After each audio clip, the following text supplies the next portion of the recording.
Je tiens particulièrement à rendre hommage à cet homme guadeloupéen qui s'appelle Luc Renet. Ceux qui ont quelques cheveux blancs sur la tête le connaissent bien. J'ai été le responsable de l'ARC, l'Armée révolutionnaire Caraïbe. Il va nous adresser quelques mots pour expliquer bien ce qui se passe aujourd'hui dans son pays et ce qu'ils sont en train de construire eux aussi.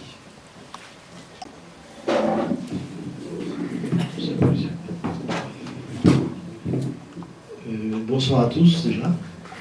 Je vais être bref parce que je sais qu'il faut tenir le timing. Et je remercie Gabi de m'avoir invité et au-delà de Gabi, Autonomia.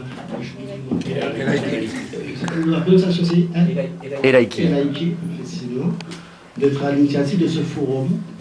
Et je suis d'autant plus satisfait d'être parmi vous que depuis quelques années, ce type de forum manquait. Et je crois qu'il va servir de point de référence pour qu'il y en ait d'autres. Et j'espère que vous serez de nous inviter bientôt parce que nous allons certainement aussi relancer une dynamique en Guadeloupe, Martinique, Guyane. J'aimerais, puisqu'on parle d'autonomie, dire quand même deux mots pour présenter mon pays, la Guadeloupe. Parce que beaucoup pensent, même certains Guadeloupéens, que notre résistance de peuple se résume en l'esclavage, puis la colonisation, puis la départementalisation. Deux mots pour quand même rendre hommage à nos grands-parents, parce qu'il faut que vous sachiez que, comme en Haïti, et contrairement à ce qui a pu se passer en Martinique et en Guyane, n'ont pas été que peuple d'esclaves. Il y a eu donc deux abolitions de l'esclavage, une en 1794 et la seconde définitive en 1848.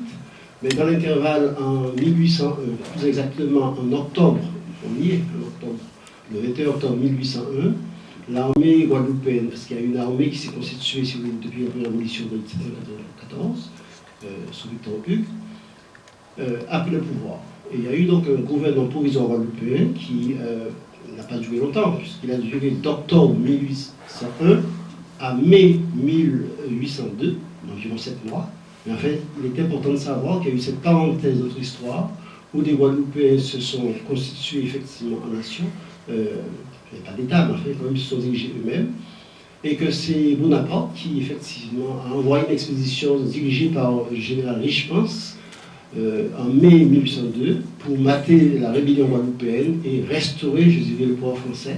Et c'est le 20 mai 1802 que l'Assemblée française a voté de nouveau, je dirais, l'esclavage pour la rétablir en Guadeloupe. Donc je dis ça pour vous intéresser un peu à notre histoire, pour que vous sachiez qu'il y a de grandes figures chez nous, et que nous sommes de ceux qui avons le premier érigé les statues pour ces grandes figures, hommes et femmes, qui, les armes à la main, comme Delgrès, il y a Solitude, se sont révoltés contre le pouvoir esclavagiste, et ont trouvé la mort, soit dans des batailles, puisqu'il y a eu des batailles armées guadeloupéennes contre l'armée française, soit dans les déportations, parce que cette guerre, qu'on appelle la guerre de Guadeloupe, qui a fait des milliers de morts, a fait aussi des milliers de déportés.